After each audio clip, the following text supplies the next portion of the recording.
কলা পাতার মোড়কে লুকিয়ে আছে স্বাদের এক অন্য জগৎ, পাতুরি।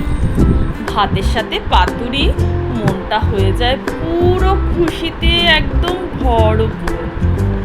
পাতুরিটা আজ বানিয়েই ফেললাম।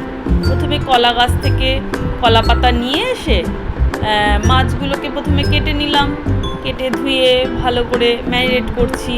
লেবু আর গোলমরিচ এটা দিয়ে ম্যারিনেট করে গেছিলাম। তারপরে একটা তাওয়াতে বসিয়ে তেলের ওপরে স্টিম করতে দিলাম, ভালো করে পেঁচিয়ে নিয়েছিলাম।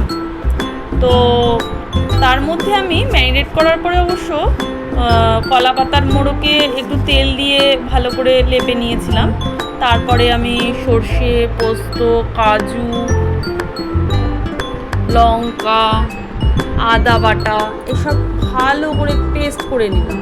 নিয়ে তারপরে একটু করে তেল দিলাম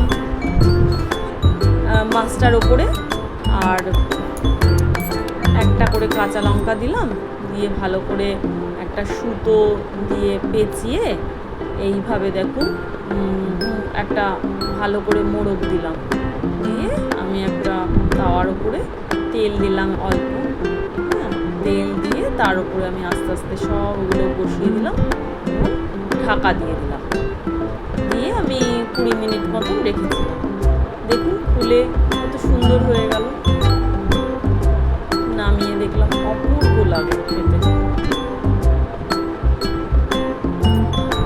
দুর্দান্ত স্বাদে গন্ধে অপূরণীয়।